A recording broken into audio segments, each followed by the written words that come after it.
Buenas tardes a todos, sean bienvenidos a Explorando el Mundo a través de la ciencia. Es un placer tenerlos aquí con nosotros en este espacio donde compartimos el fascinante mundo de la ciencia, sus aplicaciones y sus hitos.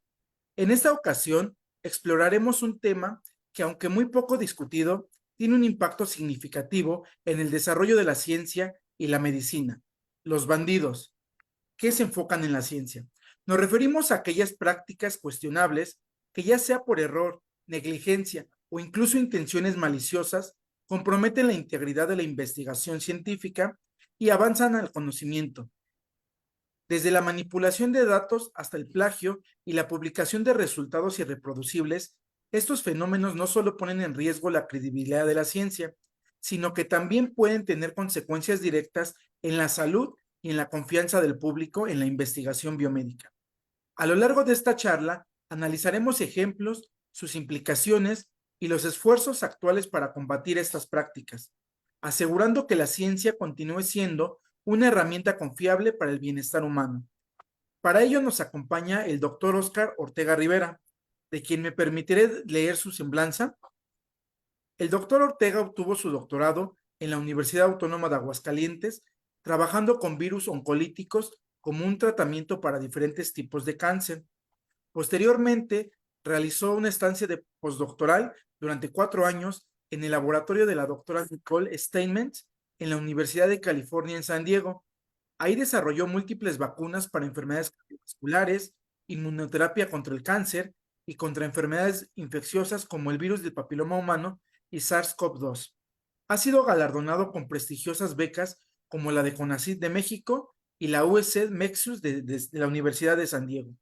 Sus investigaciones e invenciones han sido base para el inicio de empresas de biotecnología en Estados Unidos, como Mosaic Immunoengineer Inc. y en México Glicopep Therapeutics.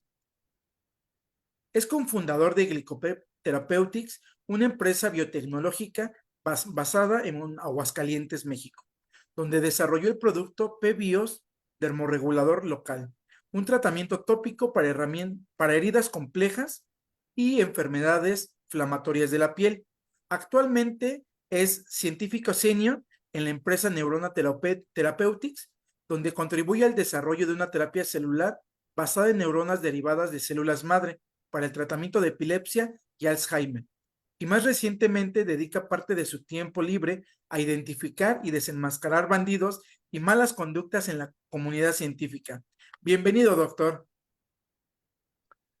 Muchísimas gracias, Juan Andrés. Es un placer estar por aquí. Ya había tenido la oportunidad de ver las charlas y la difusión que le han dado a través de este medio y he estado encantado. No he podido atender a muchas de ellas, pero he seguido mucho tu parte de divulgación, de difusión, y créeme que es un honor estar por aquí.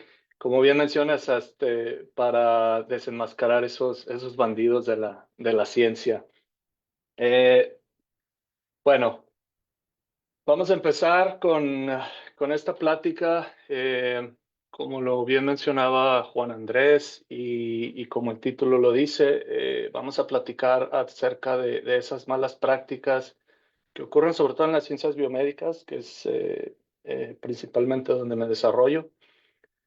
Y sobre todo vamos a ver cuáles son algunas de las tendencias, cuáles son algunos ejemplos y ver cómo se puede de alguna manera mitigar o evitar.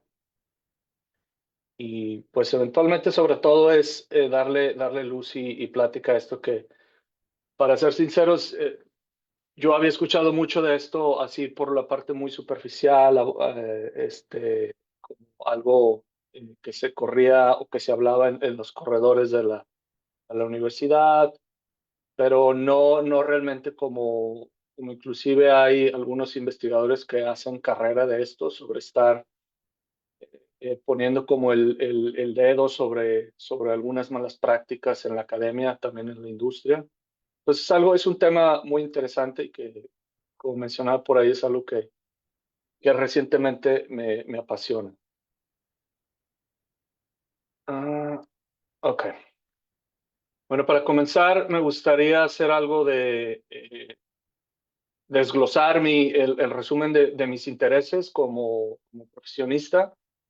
Por ahí mencionaban en la parte del empleo, soy cofundador de Glicopep Therapeutics. Soy recientemente empleado como Senior Scientist en Neurona Therapeutics, aquí en San Francisco, California. Tengo algunas patentes, las cuales están vinculadas directamente a 2 empresas, 3 para la Universidad de California y esta otra empresa, Mosaic Immunoengineering, que está localizada en California, y la otra, de la cual también soy cofundador, que es Glicopep Therapeutics, que está en Aguascalientes, México. Y más recientemente, como mencionaba, me he dedicado algo de mi tiempo libre a la divulgación y detección de malas prácticas, y esto lo he hecho solo por diversión. Vaya diversión, ¿verdad? Es algo ñoño, pero creo que sí es algo importante en lo que podríamos, es un buen tiempo invertido desde hace poco más de un año. Ah, bueno, primero, me gustaría dar un poco de contexto sobre lo que se va a tratar la charla. Sobre todo vamos a hablar de las publicaciones científicas, los artículos, que para gran medida en el contexto de la ciencia son básicamente donde se sustenta todo el conocimiento científico, es decir, es la manera en que nosotros como científicos, la comunidad científica, comunica sus descubrimientos, los estudios que se hacen, ya sea a nivel de laboratorio, ya sea a nivel clínico, la manera en que se dan a conocer dichos descubrimientos, dichos hallazgos, innovaciones, no solamente entre la misma comunidad, pero también al público en general.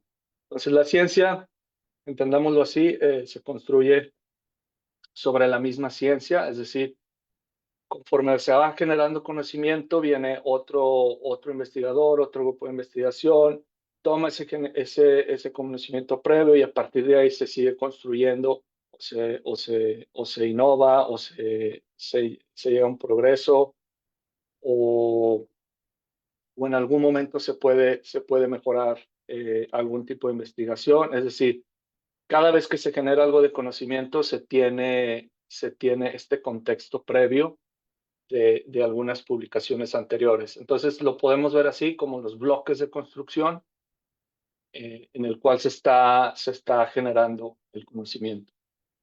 Bajo este principio, pues podemos ver que se construye bajo la confianza, donde la mayoría de los científicos son honestos y trabajadores.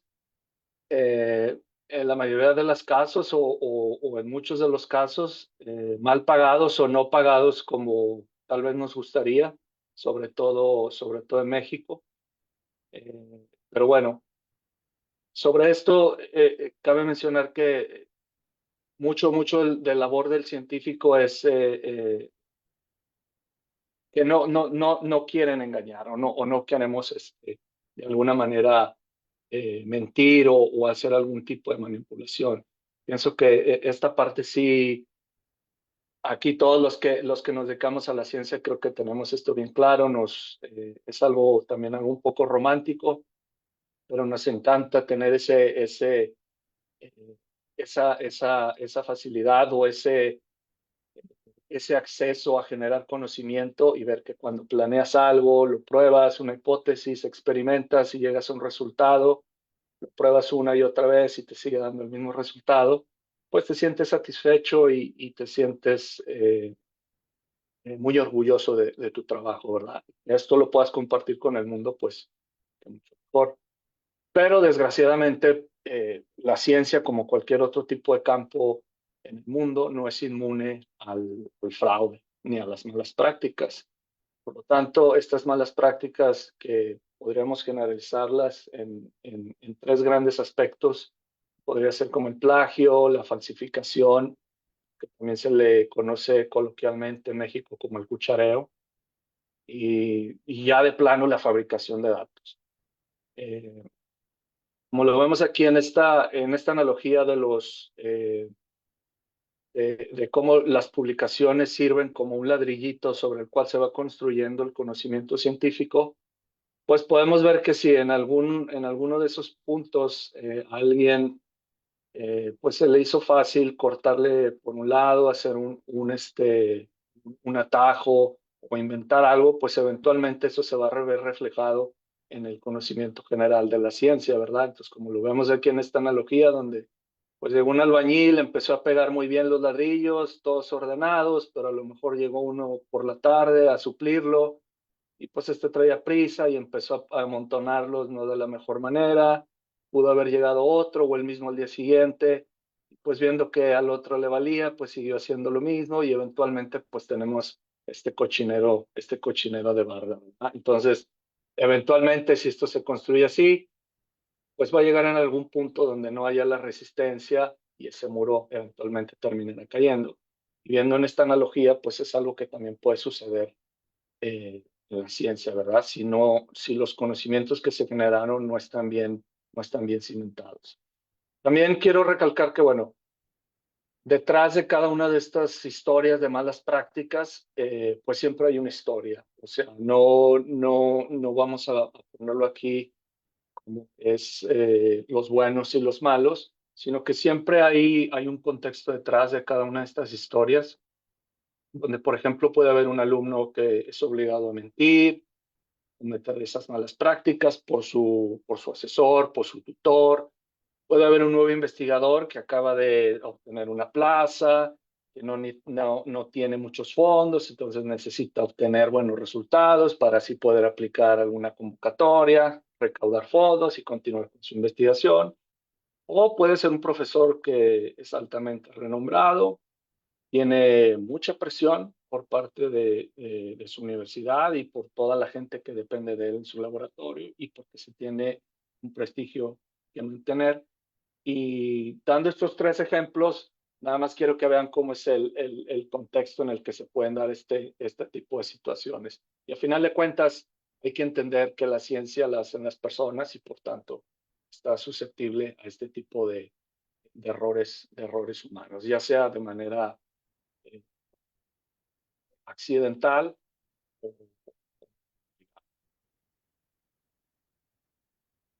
Y bueno, me gustaría presentar esto a manera estaba pensando cómo hacerlo un poco más interactivo y que no se fuera como tan aburrido. Y pensé en hacerlo en esta manera como de un iceberg. A lo mejor por ahí algunos de ustedes están familiarizados, a lo mejor algunos no, pero esto es muy común, sobre todo en la cultura de los memes, de los videos de YouTube, donde se hace esta analogía del iceberg, donde tenemos en la punta del iceberg, donde apenas vemos alguna situación, algún problema, cuáles son sus características y conforme vamos descendiendo en el mar o conforme vamos descendiendo y descubriendo cuál es realmente la magnitud de ese problema representado de manera de un iceberg, pues es como nos vamos dando cuenta de, eh, de lo que representa realmente, ¿verdad? Entonces, por aquí voy a iniciar la charla, este iceberg de los bandidos, pues teniendo por aquí a este investigador, a este alumno ficticio que se llama Simitrio. Simitrio, pues es un estudiante de maestría o de doctorado en alguna universidad de México o en cualquier parte del mundo. Tiene su primer acercamiento profesional al ambiente científico. Y tras varios años de esfuerzo y sacrificios en el laboratorio, leyendo cientos de artículos científicos, atendiendo a diferentes juntas, a diferentes congresos, empapándose, ¿verdad?, de todo el conocimiento científico que puede para posteriormente aplicarlo a su fase experimental o a su tesis de maestría o de doctorado. Pues está muy contento, está muy feliz en esta etapa de su carrera. para eventualmente llegar a la primera publicación de su trabajo experimental y convertirse así oficialmente en un científico. Es decir, en el momento en el que ya eres capaz de generar algún conocimiento nuevo, ya sea muy relevante o un poco significativo, pues eventualmente se está generando conocimiento, ¿no? Por manera práctica, podemos llamarle que esto oficialmente ya te convierte en científico. Eventualmente, Simitrios se convierte, una vez graduado, después de haber publicado uno o varios artículos, se convierte en un nuevo investigador, un nuevo profesor, y está listo para cambiar el mundo. Sin embargo, durante este proceso, Simitrio se va a dar cuenta de, o si no es que ya se dio cuenta durante su proceso de formación de maestría y de doctorado, pues que hay varias etapas en la generación del conocimiento científico donde pues no depende del todo de sí mismo, sino del contexto en el que se encuentre y también de algunos factores que pueden estar influenciando si se genera una publicación o no y que eventualmente esto repercuta en su carrera. Para ello, la punta del iceberg, aquí yo decidí llamarlo esto como malas prácticas suaves y los errores honestos. Eh, Las malas prácticas suaves las podemos enlistar aquí en la izquierda, lo cual podría, o lo que podríamos llamar como, por ejemplo, algunos ejemplos sería en el caso de la ética de los animales o de los pacientes, donde a lo mejor pues no se logró la aprobación de algún protocolo a tiempo, por ahí se cambió una fecha, no se lograron o no se obtuvieron las cartas de consentimiento informado para el caso de pacientes y pues al final de cuentas, aunque eh, no se dañó o no se pretende dañar durante la experimentación de los animales o con los pacientes, pues esta mala práctica suave, yo lo llamaría más, sería de tipo burocrático, ¿verdad? No tiene tanto que ver con el diseño experimental, pero más con una cuestión burocrática, pero que obviamente se tiene que hacer o que es un requerimiento de documentar eh, la parte de la experimentación. La otra práctica suave, mala práctica suave, sería la autorreferencia excesiva, donde entiéndase por esto, cuando uno publica un artículo, pues obviamente en el siguiente artículo que publiques, lo primero que quieres hacer, si es el caso que es una investigación consecutiva o que el segundo artículo está ligado de alguna manera con el primer artículo, pues obviamente tú quieres ser el primero en referenciar o citar tu propio descubrimiento anterior. Lo cual esto eventualmente se lleva a una manera excesiva y lo cual es como estar en una cámara de eco donde prácticamente solamente te estás hablando y te estás retroalimentando a ti mismo. Esto también se ve mal en la academia y en la industria, eh, pero no necesariamente es un gran problema. El otro es los conflictos de interés que no se declaran, es decir, durante la publicación de un artículo que no digamos realmente, yo tengo un conflicto de interés porque tengo X patentes para tal o cual empresa, tengo algunas acciones en esta o la otra empresa, y lo cual eventualmente puede tener un sesgo en nuestra interpretación de los datos que se están generando en dicha publicación.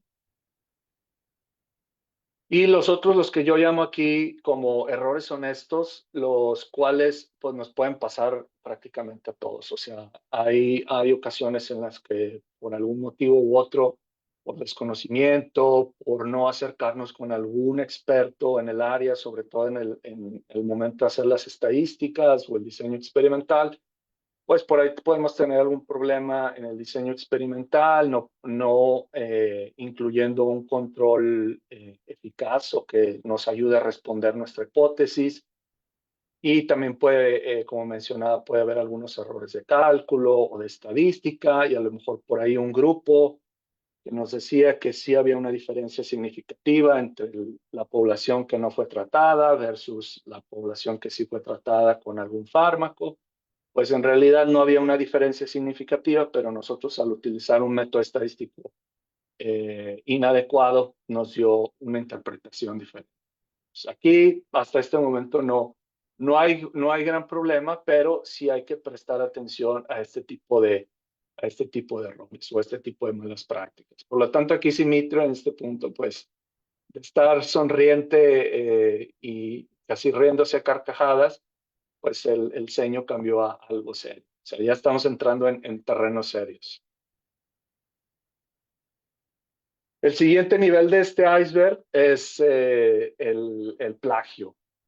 El plagio lo podemos definir aquí como hacer o duplicar o alterar imágenes propias o ajenas. Aunque parezca increíble, hay algunos ejemplos donde se toman imágenes ya sea de algunos otros artículos, imágenes tal cual directo a Internet, y al investigador o a los investigadores les pareció apropiado ponerlo como si ellos lo hubieran generado y en ocasiones inclusive hasta modificarlo.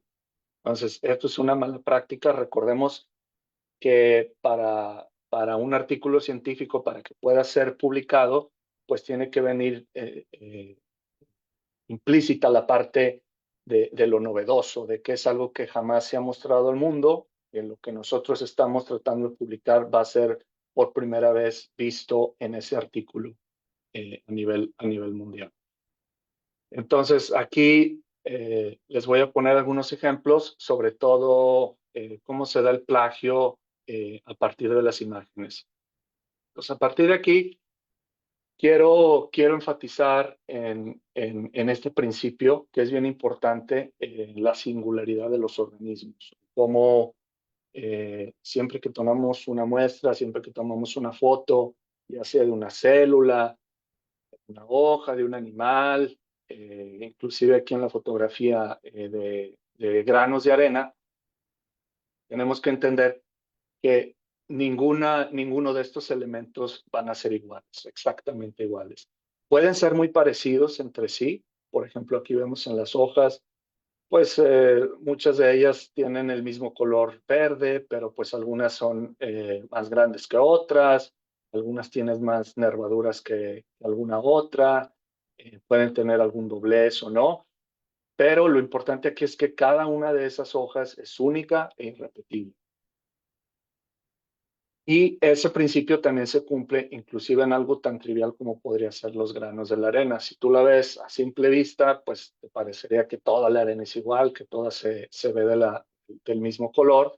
Pero si ya lo ves bajo el microscopio, si inclusive te acercas cuidadosamente hacia tus ojos un puñito de arena, pues puedes observar que cada uno de esos granos pues es diferente al otro. Inclusive si hay algunos que serían similares en color, tamaño o textura, pueden presentar el más mínimo o pequeñas diferencias que precisamente los hace únicos e irrepetibles. Bajo este principio, entonces, existen diferentes categorías para determinar que haya habido manipulación o que haya habido plagio en el manejo de imágenes, en las publicaciones científicas, sobre todo en el duplicado inapropiado. Voy a estarles poniendo por aquí las referencias, pero también voy a estarles poniendo los nombres de los investigadores, los cuales se dedican, muchos de ellos, a casos muy específicos de plagio. En el caso de la doctora Elizabeth Vick, y les dejo su Twitter,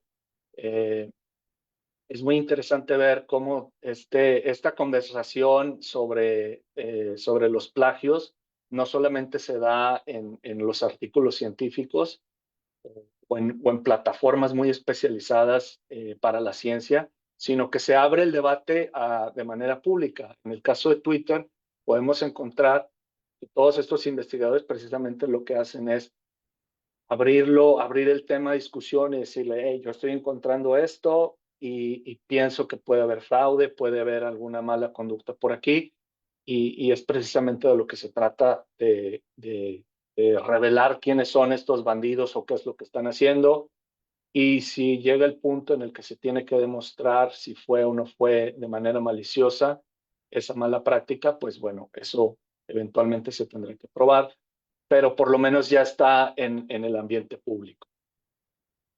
Bueno, dentro de estas duplicaciones de imágenes tenemos la que se llama como duplicación simple, en la que aquí vemos estas 6 imágenes de la playa, de un atardecer en la playa, donde si nosotros imaginamos que esto sería en un artículo científico, una figura en la cual nos dice, se muestra 6 diferentes puestas de sol en 6 diferentes playas del mundo, pues podríamos identificar rápidamente aquí que en lugar de 6, lo que realmente estamos viendo son 5. Una de ellas se duplicó, ya sea de manera maliciosa o por un error honesto, como les mencionaba anteriormente. En esta categoría, generalmente lo que pasa es eso, o sea, a todos nos ha pasado por ahí que mezclamos la imagen de algunos experimentos, de algunos grupos, por alguna falta de orden,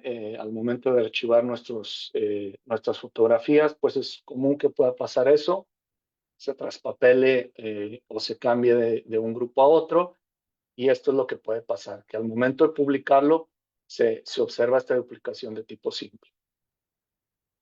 Una, la que ya lleva un poquito más eh, eh, diría yo, un poquito más de malicia, hasta cierto punto, podría ser como un 50-50, es cuando observamos, por ejemplo, aquí, igual, imagínense que esta es la imagen de un artículo que nos dice, estas son 6 imágenes de 6 playas diferentes, y donde observamos que, bueno, la imagen, esta que está con el rectángulo verde, no es exactamente igual a la otra que está en la otra columna, y simplemente lo que pasó aquí, como podemos ver, se tomó de esta imagen de la columna derecha, se tomó solamente este pedacito. Está sobrelapado sobre esta. Aquí básicamente lo que pasó es una superposición en la cual se toma de una fotografía entera, se toma un pedazo de una para ponerlo como un grupo y un pedazo de otra como para ponerlo como si fuera otro grupo, o en este caso como si fuera otro atardecer diferente. Pero si nos ponemos a analizarlo, pues aquí hubo algún tipo de manipulación. De nuevo, aquí puede ser de manera maliciosa o un accidente muy extraño, ¿verdad? Y la tercera categoría es donde ya de plano hay una alteración. Aquí vemos que sí, efectivamente tenemos 6 diferentes atardeceres, pero si nos fijamos bien en este atardecer, el que está con los 2 recuadros verdes, lo que podemos ver es que los pares de palmeras son exactamente iguales. Es decir, de alguna manera en esta imagen alguien manipuló eh, este par de palmeras, y ya sea que la copió y la pegó, algún tipo de manipulación, pero lo que sucede aquí es que tenemos dos imágenes de 2 árboles eh, exactamente iguales. Y si recordamos lo que les mencionaba antes de las imágenes que tomamos en la naturaleza, no todas son irrepetibles y son singulares, entonces aquí no se cumple ese principio, ¿verdad? Entonces, eventualmente esto podría llevar a retracción a la retractación de ese artículo. Y bueno, estos son algunos ejemplos, les voy a mostrar ya en la vida real cómo se ven este tipo de duplicaciones. En el caso de la categoría 1, y igual este trabajo fue realizado por la doctora Elizabeth Vick, pueden checar ahí en su Twitter, y en este artículo también que les dejo, En este caso tenemos dos, es en el mismo artículo, pero tenemos dos experimentos separados. Entonces tenemos aquí imágenes de bandas de Western blot, que es una técnica que se utiliza para identificar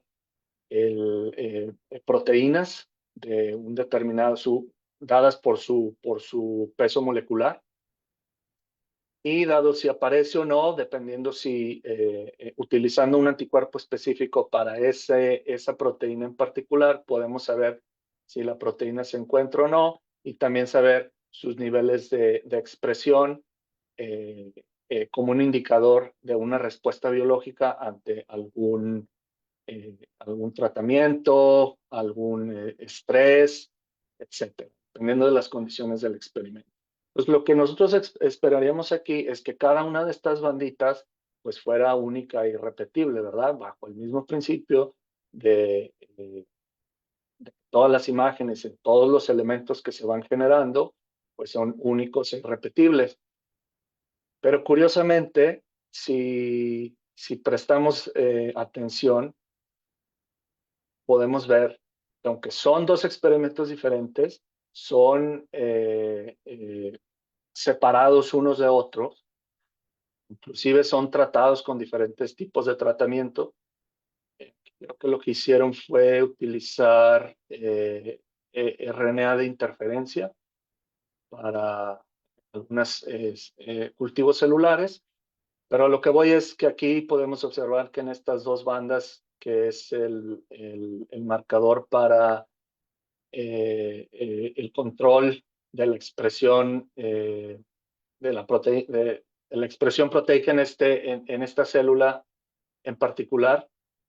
Podemos observar, a pesar de que son dos tratamientos diferentes, están en dos figuras separadas, vamos a observar que estas dos imágenes de estas bandas son prácticamente iguales. En esta se ve un poquito más claro, pero si prestan atención a la forma de las bandas, son prácticamente iguales.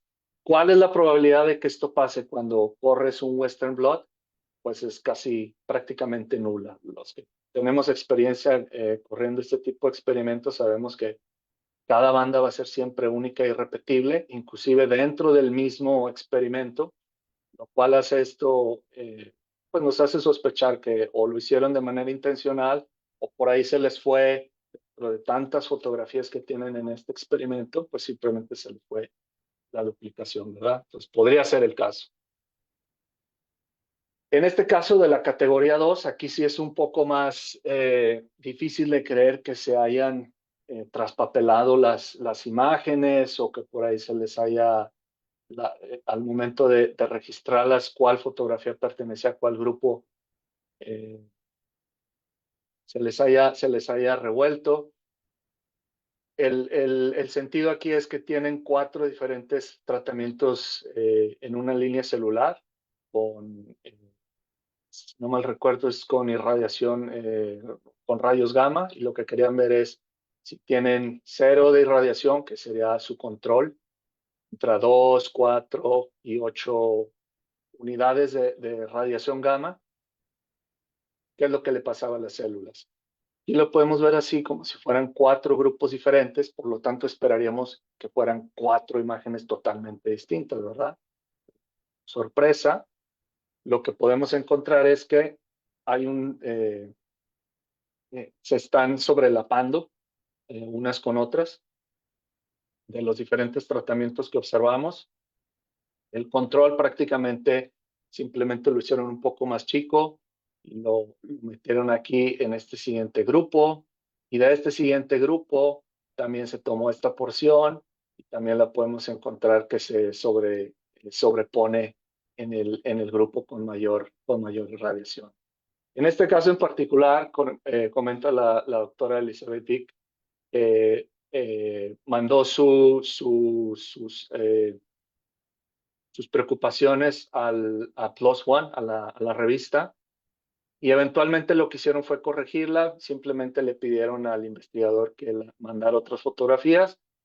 En la opinión de la doctora y también de un servidor, esto no debió de haber sido así, no simplemente corregirlo, sino retractar el artículo porque obviamente esto no implica que haya sido simplemente que se me olvidó etiquetar correctamente una imagen, sino que aquí se ve que claramente en 3 ocasiones hay una manipulación de las fotografías para hacerlas parecer como si fueran de diferentes grupos.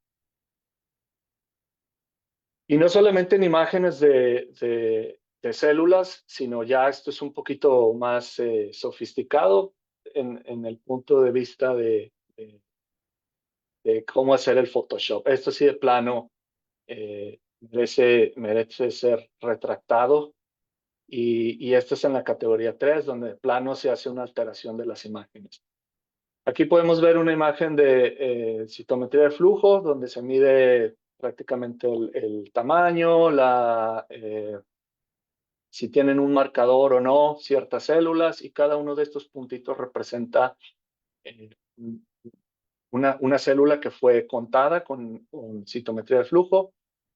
Y también en este caso lo que esperaríamos es que cada evento, cada célula que se cuenta, pues va a tener un diferente tamaño o van a estar dentro de una cierta normalidad, pero esperaríamos una gráfica con respecto al control y comparado contra los diferentes grupos que se comportaran diferente, ¿verdad?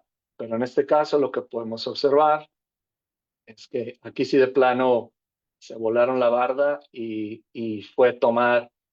Aquí ya no sabemos cuál era la original y a partir de cuál se empezaron a hacer estas manipulaciones, tomando parchecitos, poniéndolos aquí y allá, haciéndola parecer que tenemos un mayor porcentaje de una cierta población de células, si son positivas o negativas. Y simplemente aquí lo que se observa es que es una manipulación descarada. Y si no, no hay cabida para un error honesto. Aquí otro ejemplo en una duplicación en categoría 3, donde podemos ver que igual hay una imagen.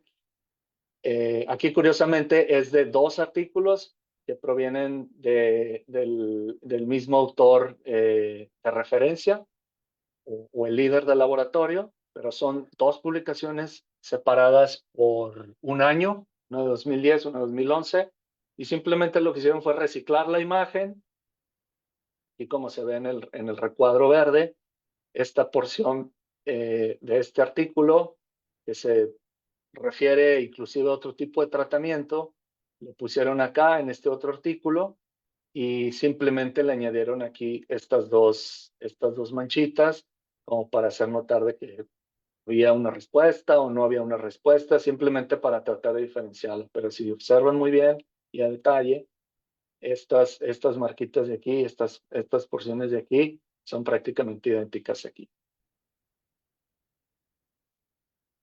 Y no solamente en imágenes, pero también en, en, en, en este tipo de análisis esto me parece que es un cromatograma estoy muy seguro, creo que es de HPLC, para detectar diferentes tipos de elementos en alguna muestra. Y aquí lo que se observa es que prácticamente es un copy-paste de una sección del cromatograma.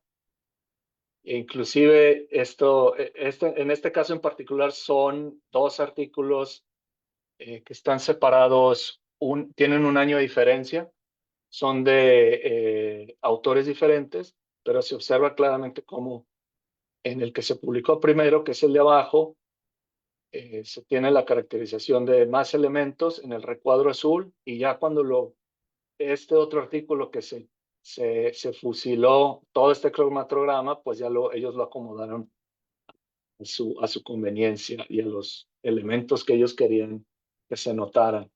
Y aquí se ve muy claro cómo a nivel de píxel, pues prácticamente son iguales. Y bueno, esta está también un poco, hay algunos análisis donde se ha visto dónde se ve o cómo está distribuido esto a nivel mundial.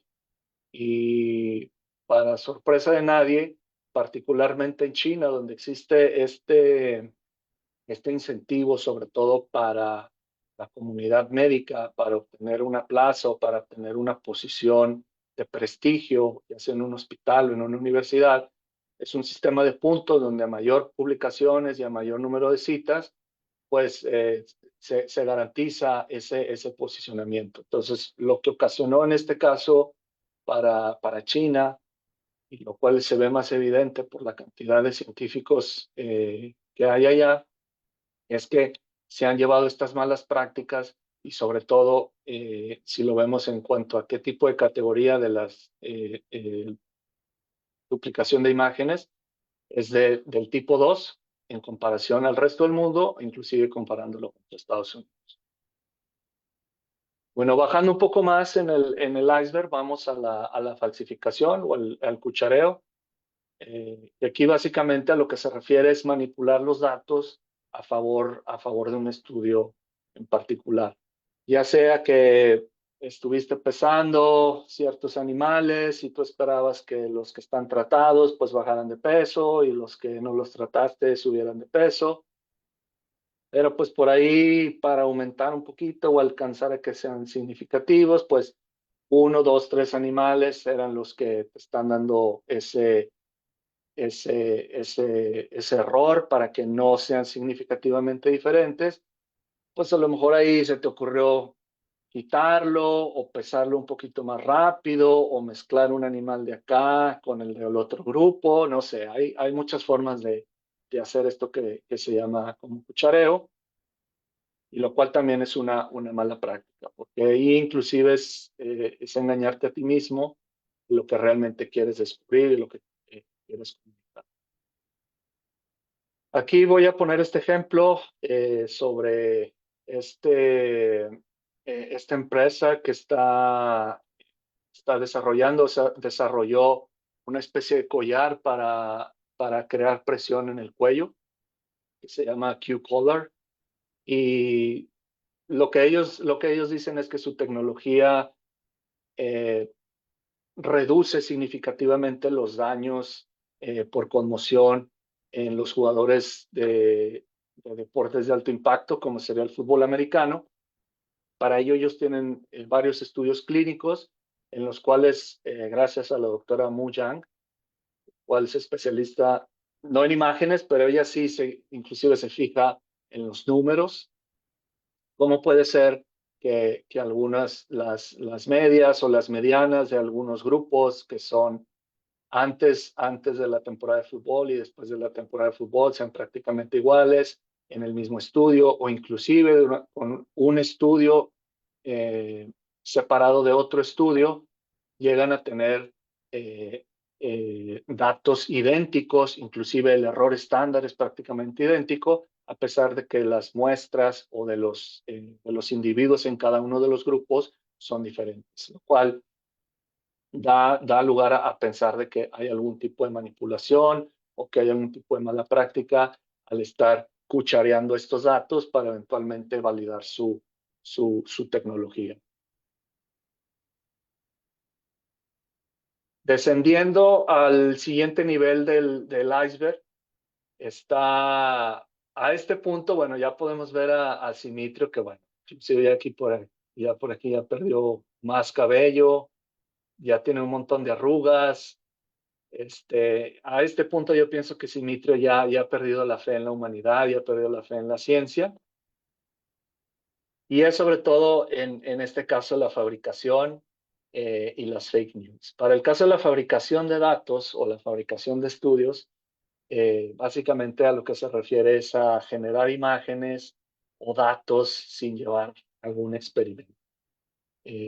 Los que trabajamos en el laboratorio sabemos lo complicado, todo el sudor, todo el esfuerzo, desveladas, quedarte hasta tarde en el laboratorio para generar a veces un solo dato que vas a poner en una gráfica y que a lo mejor nadie va a ver, eh, pero es mucho trabajo y es precisamente lo que hace tan sólido cuando la ciencia se hace de la manera correcta. Esos datos que se generaron son fiables y podemos confiar en ellos. El otro lado es las fake news, que es la desinformación, usando artículos o estudios de mala calidad, eh, que son incluso artículos que ya han sido retractados, es decir, que han sido retirados de de las revistas precisamente por esas malas prácticas, o inclusive que se pueda dar una malinterpretación del resultado de algún artículo. Ah, un momento. Bueno, para ponerles aquí unos ejemplos, está muy interesante esta parte de la fabricación de datos, sobre todo ahora que estamos en la edad de las inteligencias artificiales. ¿Cómo si podemos generar que un caballo con alas, con piel de dragón, escupa algodón de azúcar y esté en un campo de flores negras, pidiéndoselo a inteligencias artificiales como ChatGPT?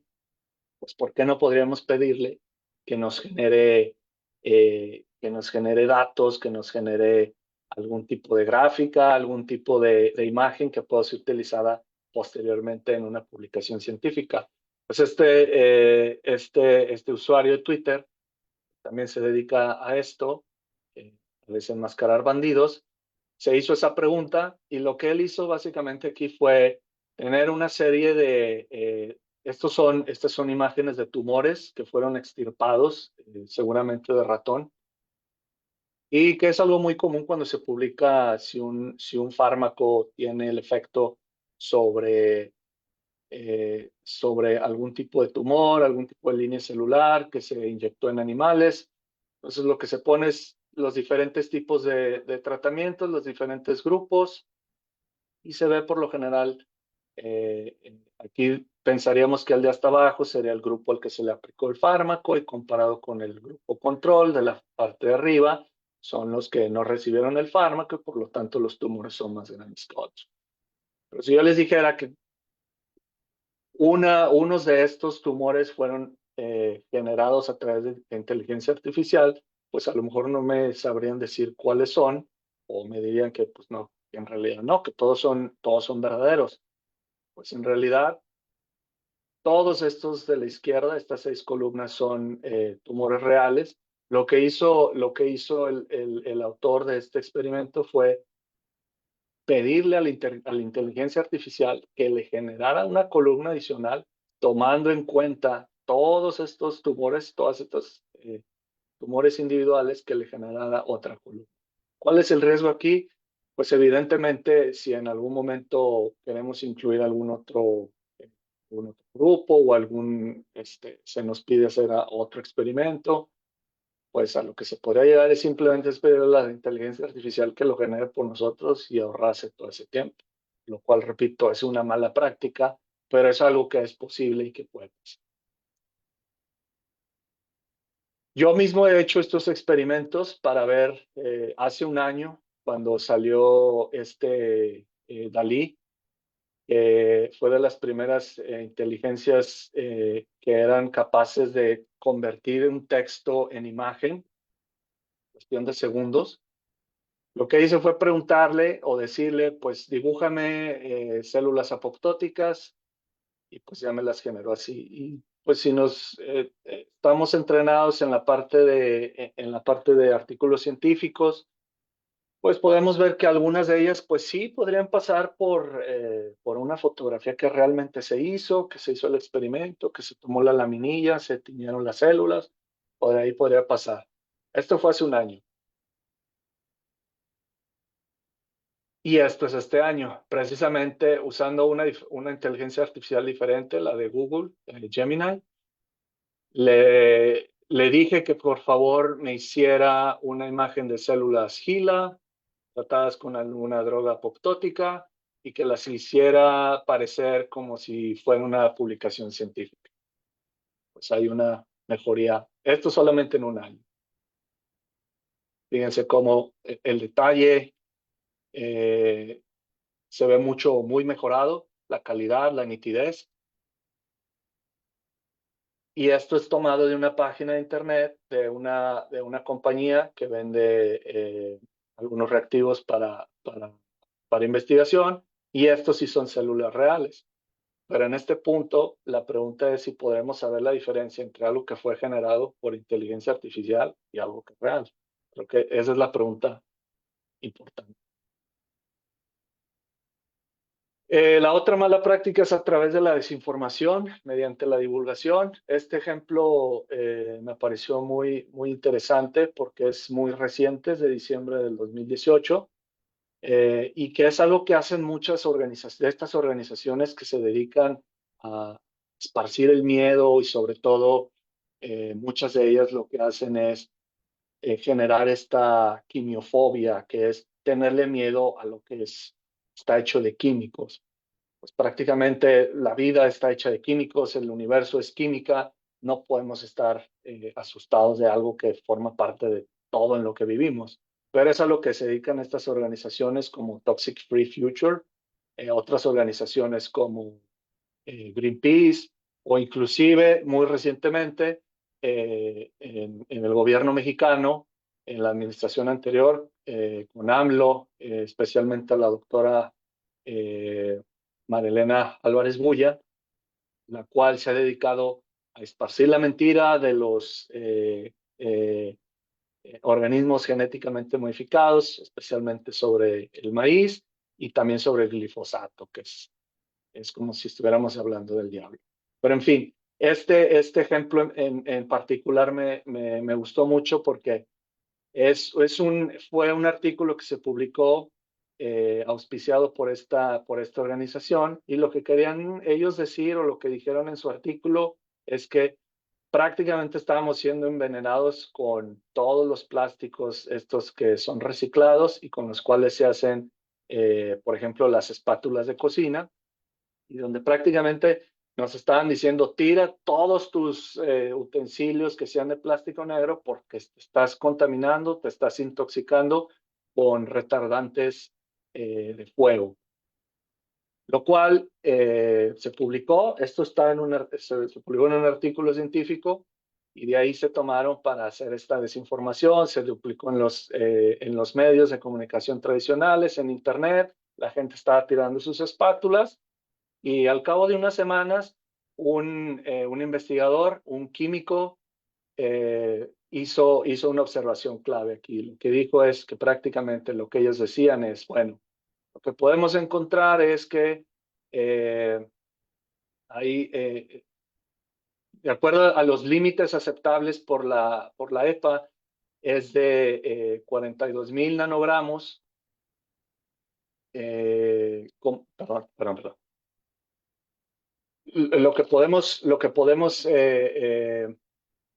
Lo que ellos estaban reclamando es que la cantidad de nanogramos que se encuentran en estos plásticos están o representan el 80% del límite que establece la EP. Es como el organismo de seguridad de Estados Unidos.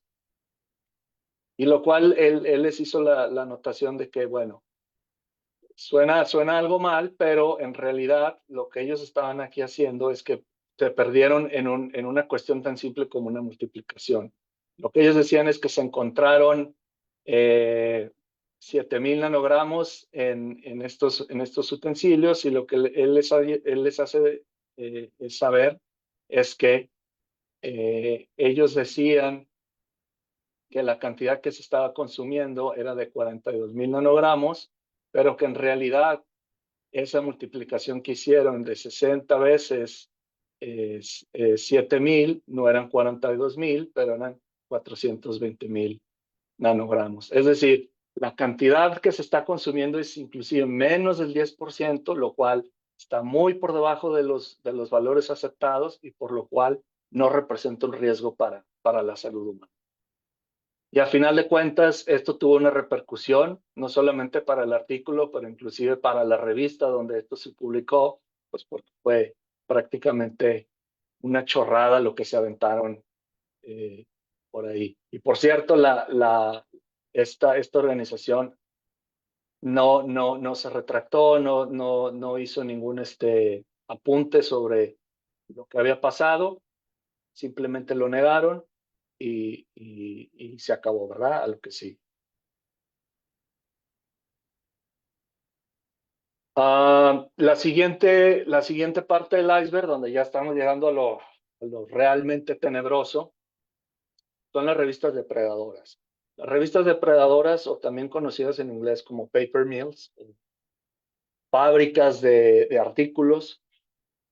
Se refiere a una revista depredadora, una publicación científica que cobra por publicar artículos y someterlos a un proceso de revisión por pares. El proceso de revisión por pares es básicamente, si yo quiero publicar sobre, vamos a decir, sobre vacunas, mi artículo va a ser enviado a revisión a expertos en vacunas, expertos en el área que ya han publicado, que ya han trabajado en la industria, que conocen del tema, para que ellos con ese conocimiento que ya tienen puedan revisarlo y decir si realmente lo que se está o lo que se quiere publicar o lo que se experimentó en ese artículo en particular es verdadero, fue bien hecho, cumple con todos los estándares de calidad y eventualmente pueda ser publicado o rechazado.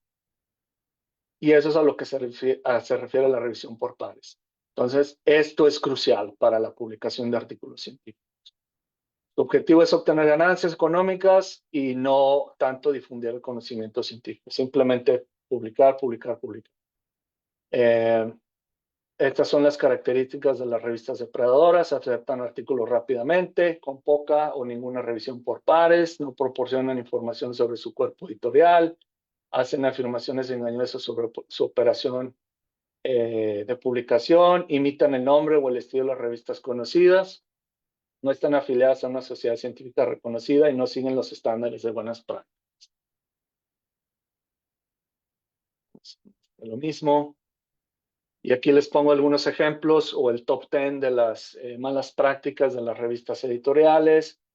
Algunos ejemplos, por ejemplo, en 2023, la revista, la editorial Hindawi, fue adquirida en 2021, fue adquirida por la editorial más reconocida y más grande, que es Wiley. Y en 2023 se vieron obligados a retractar más de 8,000 artículos en un solo año, lo cual eventualmente hizo que Wiley dejara de utilizar la marca. Lo único que hicieron fue adquirir o absorber los diferentes revistas que estaban bajo esta editorial, pero ya jamás volvieron a utilizar el nombre de la marca Hindawi, por obvias razones. Otro de los problemas que son muy comunes son los números especiales de esta editorial MDPI, lo cual aquí hicieron un cálculo muy interesante donde menciona que MDPI tiene 41,030 números especiales activos, y para los cuales, si la editorial publicara cada uno de esos números especiales por día, esto les tomaría poco más de 112 años para publicarlos. Esto es con fecha de 2023, lo cual pues genera obviamente la extrañeza sobre esta editorial, pues que está incurriendo en muy malas prácticas y que yo en lo personal recomiendo alejarse de esa editorial. Bueno, me voy a saltar un poquito esto. Bueno, el tiempo que lleva a retractar un artículo a veces toma 5 o 10 años, donde ya el daño está hecho. Por lo cual la sugerencia aquí sería que las revistas llevaran el mismo tiempo que les toma revisar y publicar un artículo, que es alrededor de unos cuantos meses, les tomara el mismo tiempo retractar, siempre y cuando se presenten las pruebas irrefutables, debería de ser también el mismo tiempo. Bueno, el continuo crecimiento de estas paper mills o fábricas de artículos. Y algo que es bien importante es que hay una falta de consecuencias serias. El mayor reto es que no hay consecuencias reales para las revistas o los autores que hacen estas malas prácticas.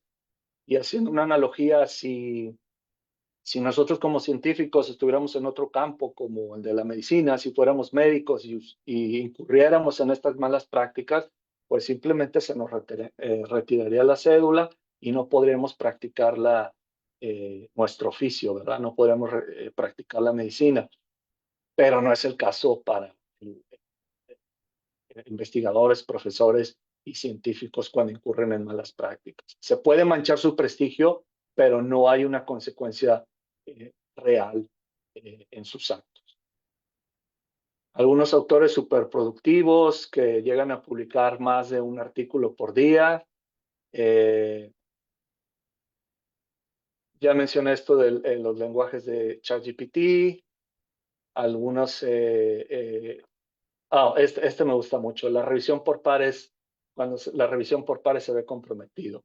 Aquí les voy a poner un ejemplo que este investigador, Oviedo García, publica mucho sobre esto en Twitter, y donde él le pone una medalla a los diferentes tipos de revisores.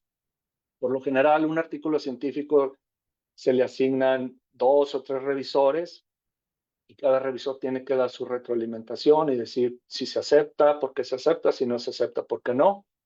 Y en este caso lo que he encontrado, principalmente en revistas de MDPI, es que los revisores, tú puedes revisar para cualquier artículo publicado cuál fue el proceso de revisión, y lo que puedes encontrar es, por ejemplo, el revisor 1, qué fue lo que dijo para juzgar si este artículo se publicó o no.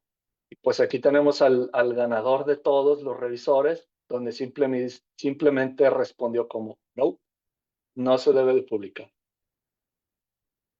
Otro revisor, en otro artículo diferente de la misma editorial, tenemos al revisor número 2, en este caso es anónimo, y simplemente utilizó 5 palabras para decir que se aceptara. Muy interesante y es un artículo valioso.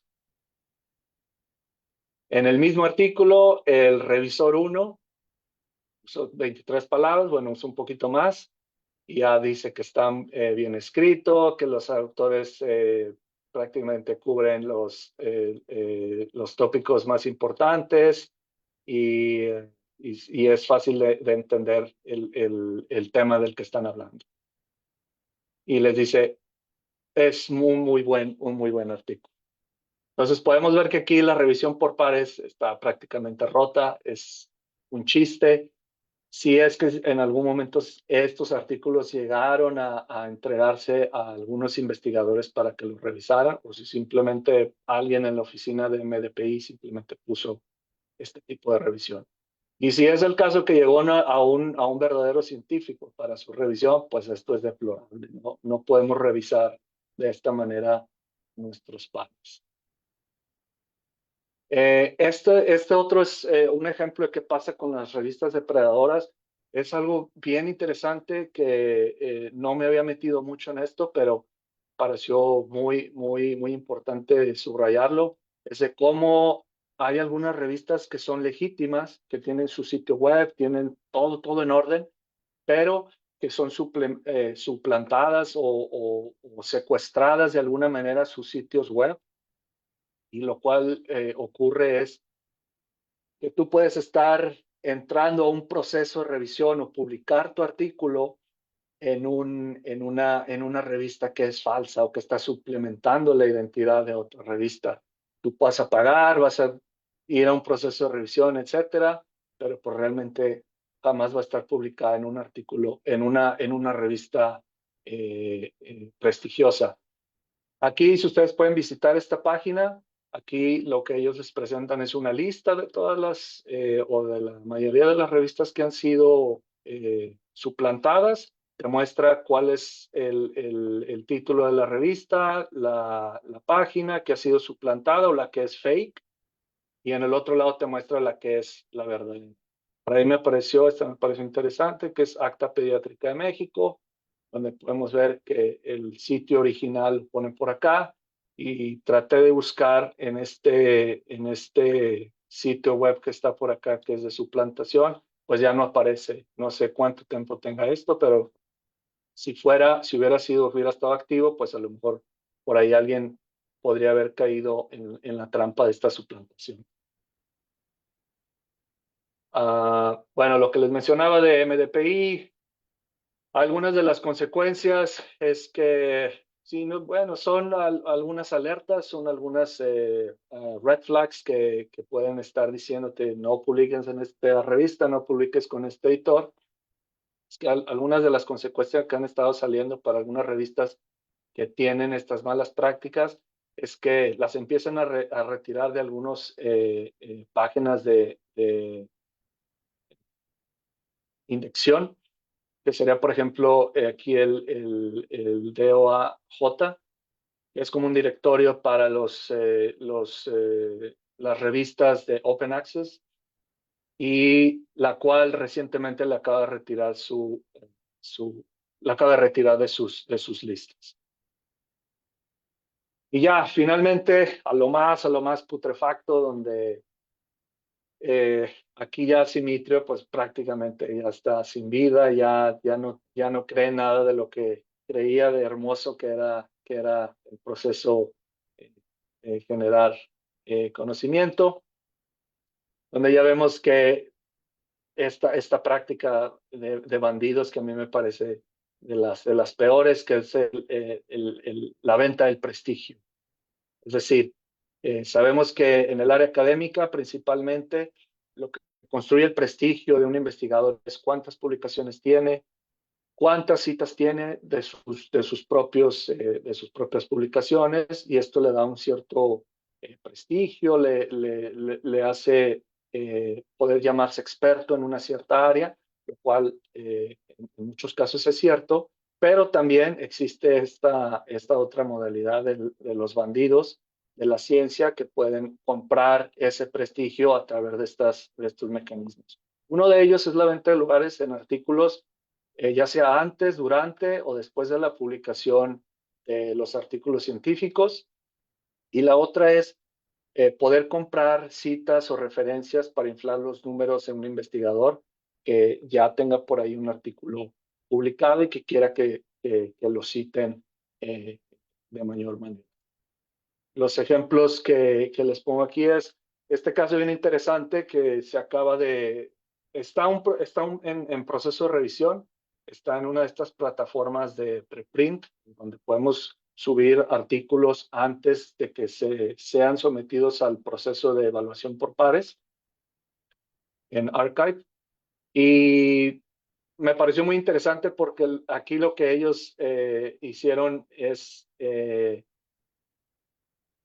revelar este secreto a voces que se tenía de que se pueden comprar citas y que se pueden inflar los números. Básicamente lo que ellos hicieron crearon un autor ficticio, así como nuestro investigador ficticio Simitrio, con una investigación generada por ChatGPT sobre una temática que ellos, sobre noticias falsas o fake news. Encontraron servidores de preprints, cargaron esos artículos ficticios en estas plataformas que les mencionaba, como Archive, Autorea, OSF y ResearchGate, donde puedes tú subir tus artículos en preprint, aunque no estén revisados. Y luego lo que hicieron fue que este autor ficticio obtuviera 380 citas y un índice H de 19. Para los que nos dedicamos a esto, sabemos que este índice H es el que te dice es un número que se da por cuántas veces cada uno de tus artículos es citado, y eso a mayor número o a mayor índice de H, quiere decir que tus publicaciones están siendo citadas, en este caso, por lo menos 19 veces para cada una de ellas, lo cual quiere decir que es mucho, es muy productivo. El autor ocupa ahora el puesto número 36 a nivel mundial en el tema de noticias falsas, a pesar de no haber realizado ninguna investigación real y de ser totalmente ficticio. Incluso, esto es lo más preocupante y por qué funciona y por qué es tan exitoso, es que incluso una vez que los artículos se eliminaron, por ejemplo, de esta plataforma Autorea, ya que estas plataformas también tienen su cierto escrutinio, su cierta moderación, aunque estos artículos fueron eliminados de algunas de las plataformas como Autorea, estos siguieron siendo citados en Google Scholar, que es prácticamente el parámetro o la plataforma en la que se fijan muchas universidades para saber si un investigador es bueno o no lo es. Las implicaciones de esto es que, bueno, sabemos que hay una gran facilidad de manipulación de estas métricas de citas utilizando servidores de preprints, como lo demostraron los autores. Hay un potencial abuso y dificultad para detectar perfiles fabricados. y hay una necesidad, por supuesto, de mejorar la verificación y moderación de las plataformas de los preprints. Estos autores también por ahí muestran que no solamente hackeando el sistema se pueden inflar, pero también se pueden comprar directamente las citas. Hay unos de estos sitios donde se puede contactar directamente y ellos muestran esta captura de pantalla de una conversación en WhatsApp, donde les dan el precio, un paquete de 100 citas, $500, 50 citas, $300, y pueden impulsar tus números fácilmente a través de este tipo de estrategia de subir artículos a plataformas de preprint, bajarlas, pero la cita se va a quedar ahí en Google. Esto ya también yo por ahí había mencionado en algunas de mis publicaciones en Facebook, de cómo existen grupos en WhatsApp, incluso en Facebook, donde se venden autorías o donde se venden lugares en los artículos científicos. Si quieres ser primer autor, $2,000, segundo autor, $1,000, y así va descendiendo conforme la categoría o la posición en la que se puede poner en el artículo. Inclusive si tú simplemente entras a Facebook y pones Author Publications, te van a salir todos estos grupos donde se publican o se ofertan eh, de lugares en los artículos. Entonces, aquí la pregunta es si esto se podrá deducir de gastos relacionados al empleo al momento de hacer tu declaración ante el SAT. Podría ser. Y bueno, ¿cómo lo combatimos? Hay muchas maneras. Yo quise resumirlo aquí algo a lo muy puntual. No caer en las malas prácticas como gente de ciencia, tratar de mejorar la trazabilidad de los experimentos. Eh, a mí recientemente cuando me uní a la industria, lo que más me ha gustado hasta el momento de la industria comparado a la academia, sobre todo, bueno, hay que también entender los presupuestos, pero es la trazabilidad. Yo puedo saber exactamente qué reactivo utilicé, exactamente cuándo lo hice, quién lo hizo, lo cual obviamente genera costos adicionales, pero en medida de que se pueda hacerlo, sobre todo en la parte académica, pues es muy importante. Es decir, hay que desconfiar de todos, hay que desconfiar hasta de uno mismo y saber cuándo se hizo, cómo se hizo, si se hizo correctamente y tener la capacidad de ir hacia atrás y verificar que lo que se hizo correctamente. No dar nada por hecho. Siempre, si estás a cargo de estudiantes, siempre revisar que las cosas se hagan realmente como son, como se tienen que hacer. Llega un momento en que somos como los papás de los estudiantes, donde hay que estar atrás de ellos, verificando que las cosas se hagan, que te digan la verdad. Y esto es una práctica que se tiene que llevar haciendo en cualquier en cualquier nivel de la labor científica y en cualquier tipo de giro, ya sea en la academia o en la industria. Evitar estas revistas depredadoras lo más que se pueda. Hay que poner la calidad sobre la cantidad. Y sobre todo esto, si ves algo, di algo. Utilizar plataformas como Bookpeer dan la ventaja del anonimato para comentar sobre artículos que ya están publicados.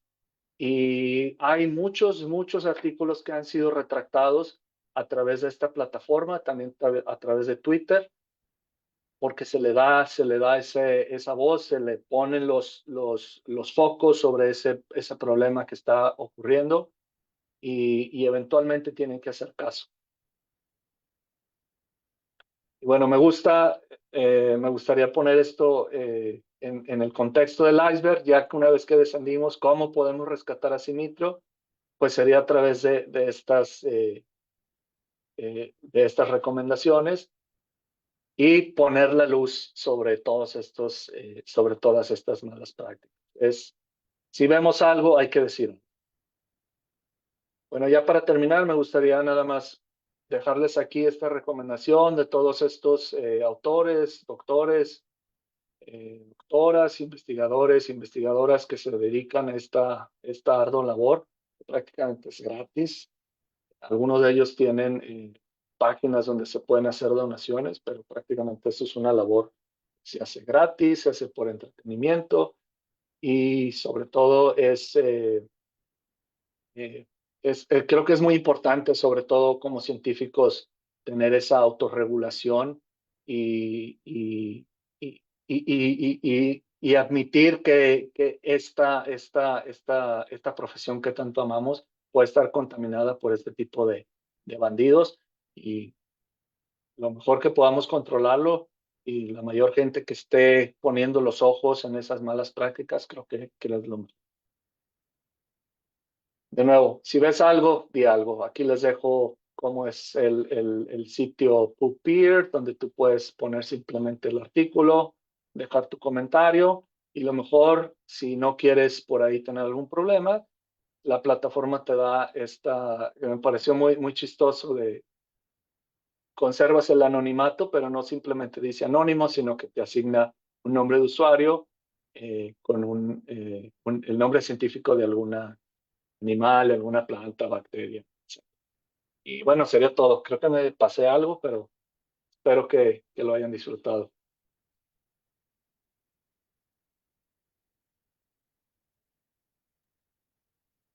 Muchas gracias, doctor. Muy interesante esta charla, de algo, de un secreto a voces, vaya, que todos los Sí, que nos dedicamos en la ciencia sabemos que pasa, pero pues bien pero dijiste no algo, pasa, pero no pasa, pasa. pero no pasa exactamente. Luego, es que luego es muy complejo, ¿no? Pues, alzar la voz, en muchos aspectos, pero no, la verdad yo desconocía de esta plataforma que es PubPeer, Puppeer, ajá. entonces, porque sí pasa, ¿no? O sea, en realidad sí pasa y a mí me dejó bien, bien asombrado los dos casos de Plus One que mostraste, el de las imágenes de las células, que a simple vista, pues no se ve, pero sí necesitas como que mucho detalle para estar Sí, viendo esas secciones, ¿no? De cómo de una imagen tan grande, un pedacito la hacen más grande y aparentemente parece ser otra imagen. Lo que sí de sí. plano se me hizo tan descarado fue lo de los Western Blot, porque como bien Sí, dices, tú puedes correr 1000 geles y ninguno va a ser igual, ¿eh? Ninguno. sí, Yo digo que exacto. ninguno. Y te digo, como dices tú, con la experiencia, te vas dando cuenta que por más que sean, incluso de la misma muestra, si es otro gel, el carril va a correr diferente. Sí, sí, También sí, justamente esa diapositiva a mí, o sea, si las viera por separado, a lo mejor, y voy que es que el problema también luego creo que como revisor, luego te dan las imágenes separadas del texto. Entonces luego tienes que generar dos archivos para ir viendo lo que va en el cuerpo del texto y estar viendo a la par, analizar la figura y luego ya pasas a otra. Entonces tendrías que ser muy minucioso para ver esto. O sea, a mí me gusta ver, por ejemplo, ahí, aparte de las bandas que son similares, algo que a mí me molesta mucho particularmente es que no tengan los marcadores o el peso de la proteína. Oh, sí, sí, Ah, sí, sí. eso, híjole, o que luego no te dicen qué anticuerpo bien utilizaron. Entonces, también son detalles que para hacer buena ciencia, pues debemos de tener esas buenas prácticas también. Entonces, pero sí quedó muy interesante esta plática. Entonces, vamos a pasar hacia una sesión de preguntas, comentarios, eh, Claro que sí. a las personas que nos acompañan en Zoom. Si tienen alguna pregunta, algún comentario, pueden encender su micrófono o mandarlo por el chat, por favor. Mientras voy viendo si en el en vivo tenemos alguna otra pregunta.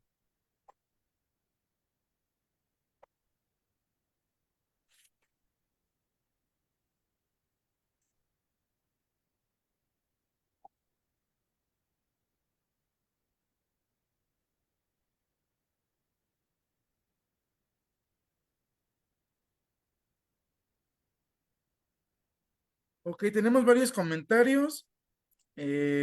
Gracias por este tema tan poco difundido. Excelente charla, excelente ponencia.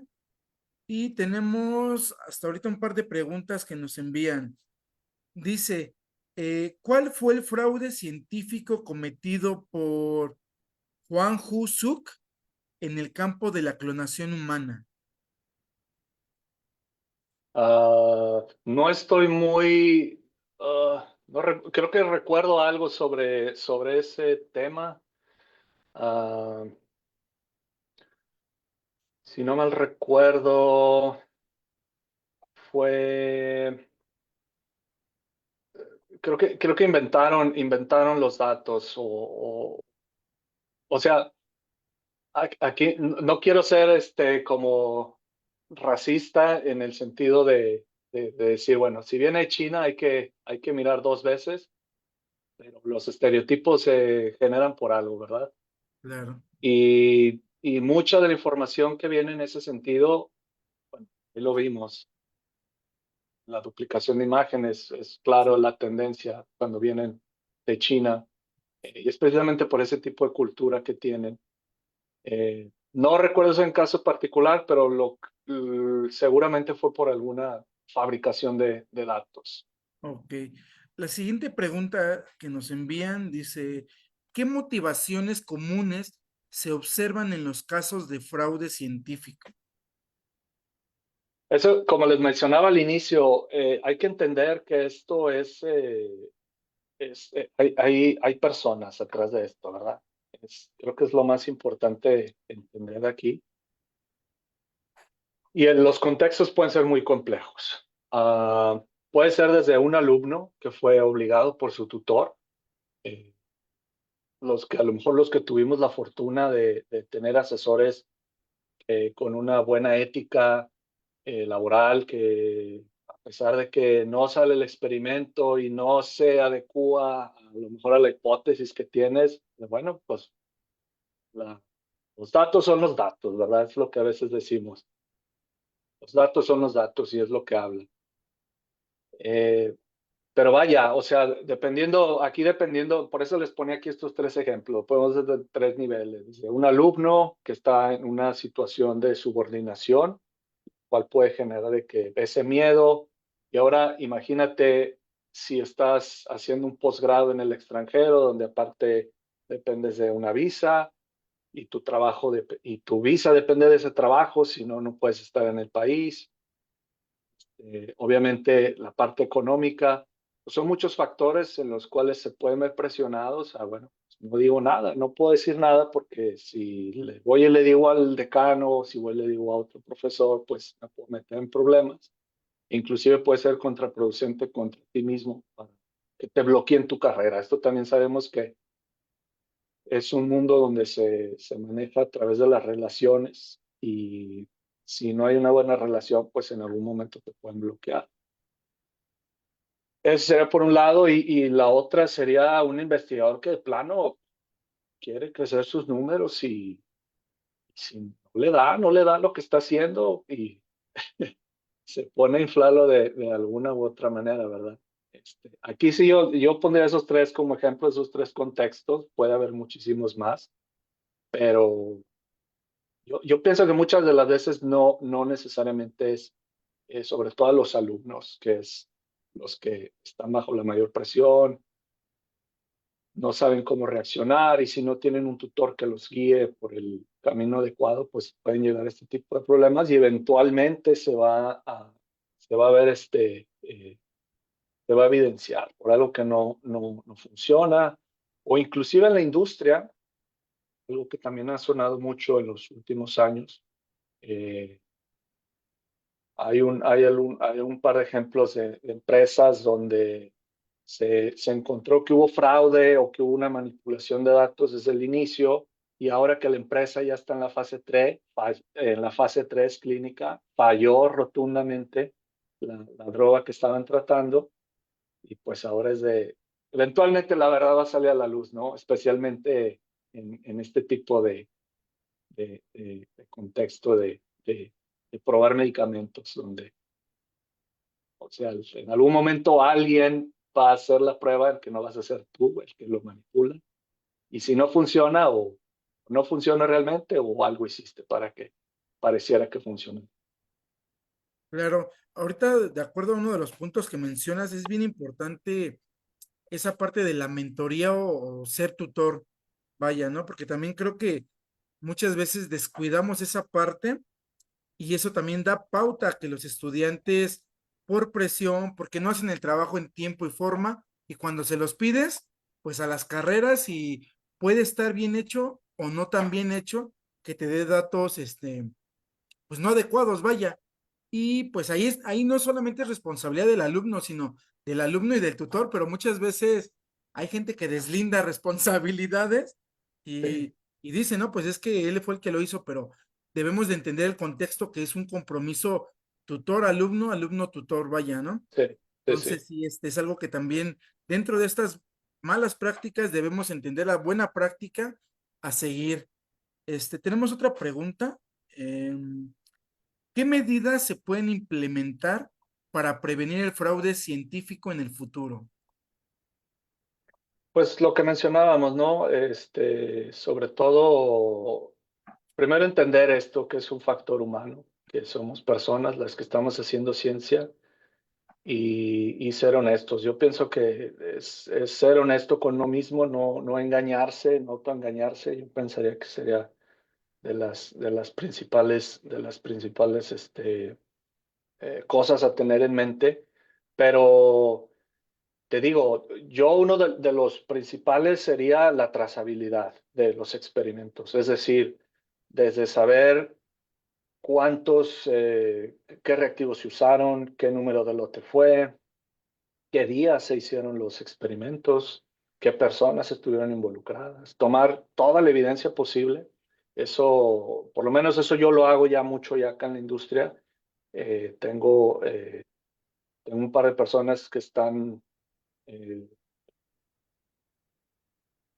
que trabajan para mí, que están bajo mi dirección y, y siempre les comento, porque ellos vienen frescos de licenciatura, y siempre les comento mucho hay que tomar foto de todo lo que se pueda y documentarlo todo lo mayor posible, porque siempre va a haber alguien que va a preguntar si realmente se hizo esto o esto, y siempre vas a tener que mostrarle evidencia. Y eso lo recalco mucho. Siempre hay que tener la evidencia de qué se hizo, cómo se hizo, no solo para convencer a otros, pero también en el momento en que tú tengas que volver para atrás y ver qué es lo que se hizo, a lo mejor calculé mal y híjole, corrijo y listo, ¿verdad? Pero se tiene esa trazabilidad. Ahora dicen, si no está documentado, pues jamás pasó. Es como una de las máximas también de la ciencia. Eh, son esas buenas prácticas de laboratorio, más que nada, lo que hacen eh, que no se cometa este tipo de fraudes y sobre todo la transparencia. Yo pienso que eso también es algo muy, muy importante en el momento de cuando estás en un laboratorio, eh, pues mostrar lo que salió. Si salió así, pues así salió y modo. Si no sale, pues aprendemos sobre eso y entre más veces te equivoques más rápido, más pronto vas a llegar a lo que quieres, ¿no? O al resultado deseado. Entonces hay que equivocarse esas veces que se tiene uno que equivocar. Y eso sería como la parte fundamental.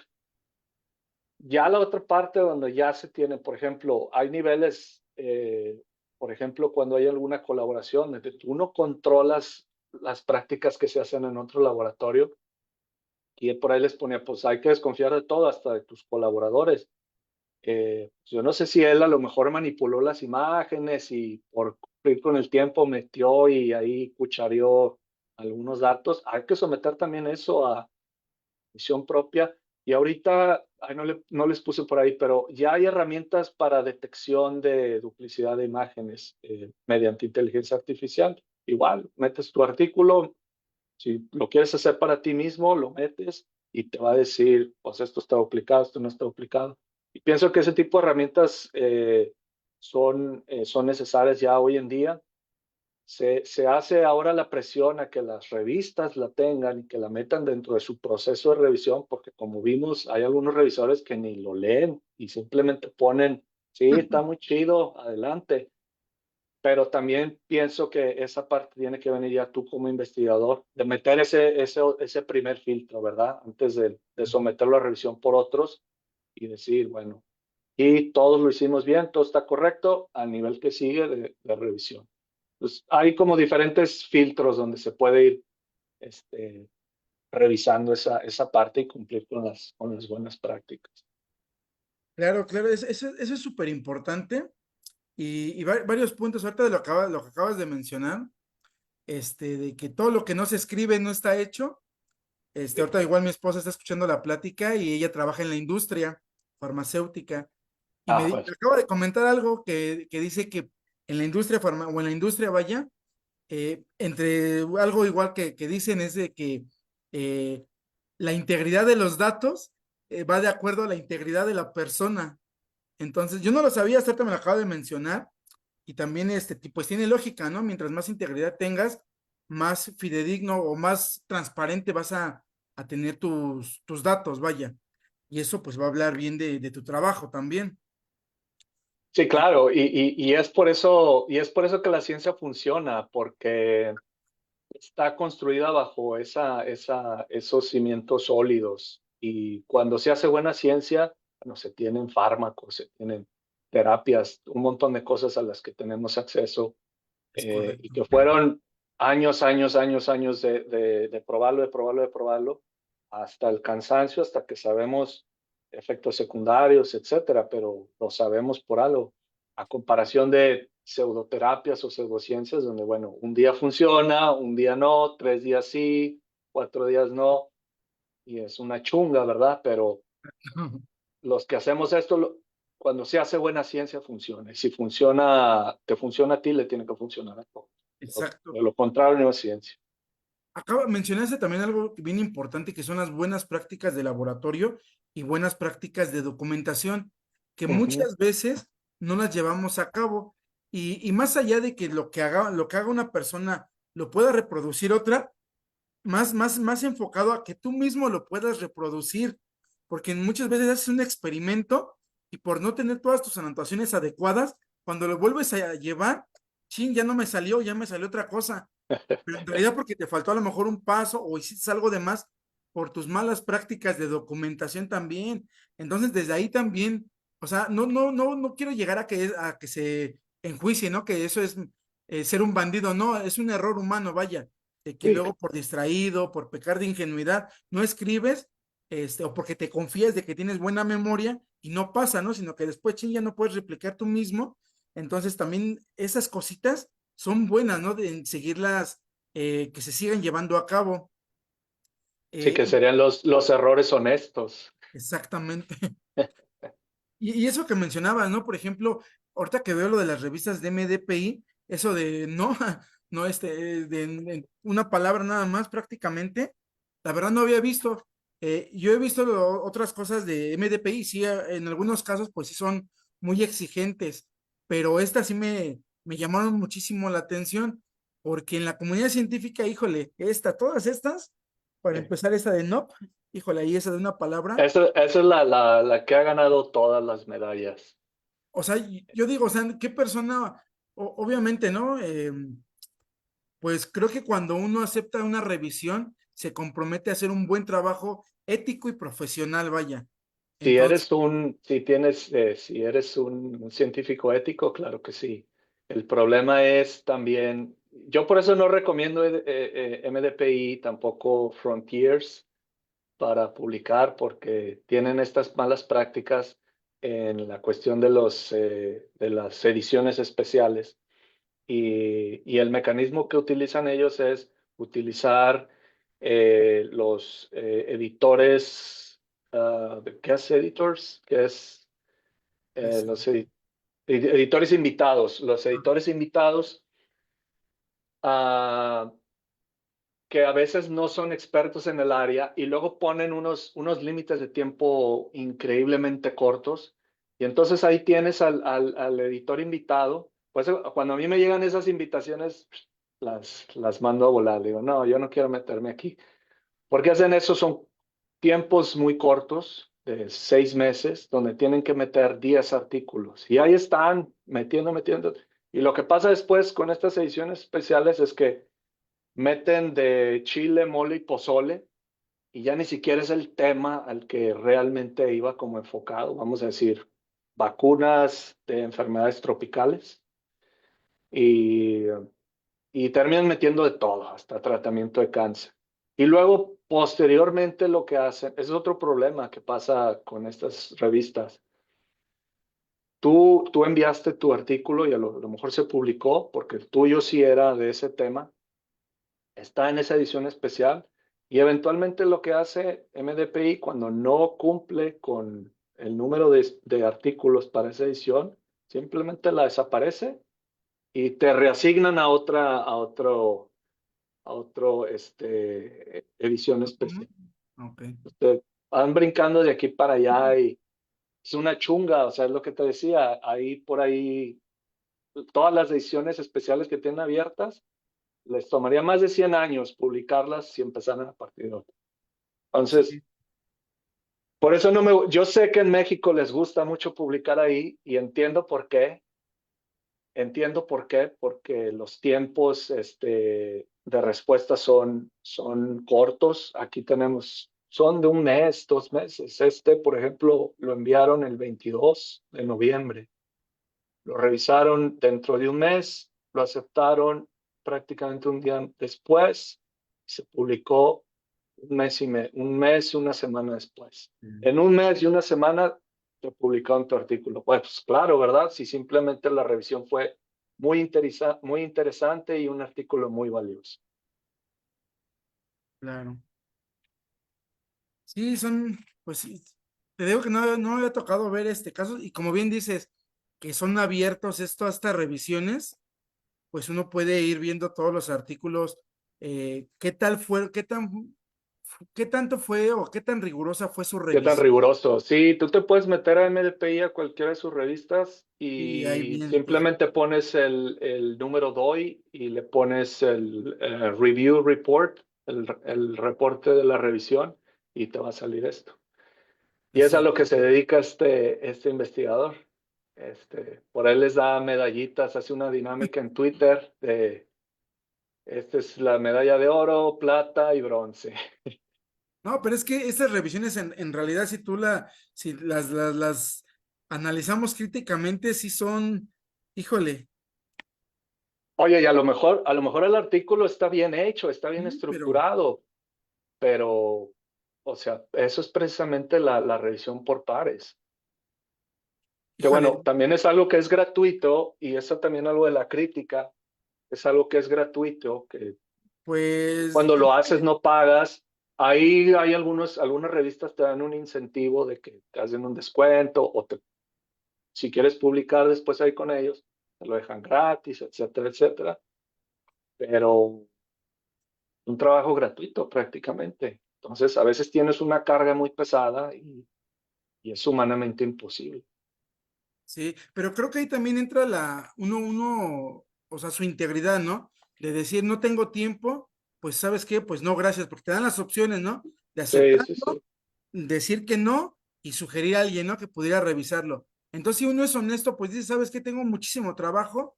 Si voy a hacer un mal trabajo como revisor, pues mejor no. O sea, también ahí uno mismo debe ser honesto consigo mismo. Pues no puedo, pues mejor que lo haga alguien que lo pueda hacer bien, Sí, sí, sí, porque totalmente de acuerdo. información, bueno, para empezar es desde dinero, ¿no? Para todos los recursos, el trabajo, horas de mucha gente muchas veces. Entonces, híjole, es mucha implicación, ¿no? Todo un ciclo que debemos de ser conscientes de todo eso también. Sí, Y solamente otros dos, totalmente de acuerdo. este, apenas estaba viendo un video fue uno de los puntos que tocases también. Híjole, para ya no extendernos tanto, perdón por cortarte. Tú dale, ahorita Ok. estoy. Vi un video de cómo igual hizo un ranking de qué universidades tenían a los investigadores más top. Y resulta, ¿no? Que una universidad de Arabia Saudita o varias de Arabia Oh, Saudita sí, sí, sí, sí. tenían a muchos investigadores, pero que tenían adscripción en universidades de Europa, de Estados Unidos, que sí son top en su área, pero tenían las dos adscripciones. Y no es porque hicieran ciencia en esa universidad, sino porque les pagaban o les daban donativos para que pusieran esa adscripción. Entonces, aparte también es algo no ético, porque después de que hubo ahí por ahí unas sanciones o algo así, ya las universidades de Arabia Saudita disminuyeron bastante en cuanto a investigadores mejores rankeados. Sí, sí, sí, eso es precisamente, sí, eso sobre todo se da en Arabia Saudita, güey, en Medio Oriente, todas las universidades de ahí, hay muchos casos bien documentados de eso y que aparte incurren en estas prácticas de las fábricas de artículos, Sí, donde meten de todo y es desde plagio de robarse imágenes completas hasta artículos inventados, así escritos con ChatGPT y nada más sí, inflar, inflar, inflar, inflar.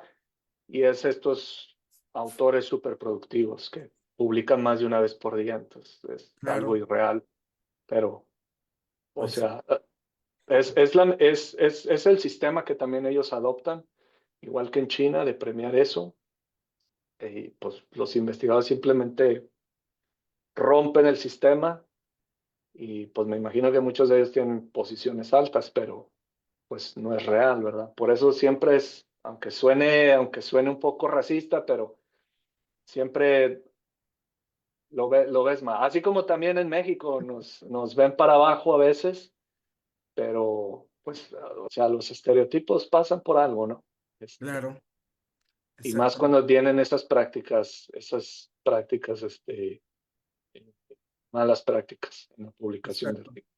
Pues bueno, Doc, voy a compartir pantalla, por favor. Ah, déjame, Porfa. quito yo. Listo.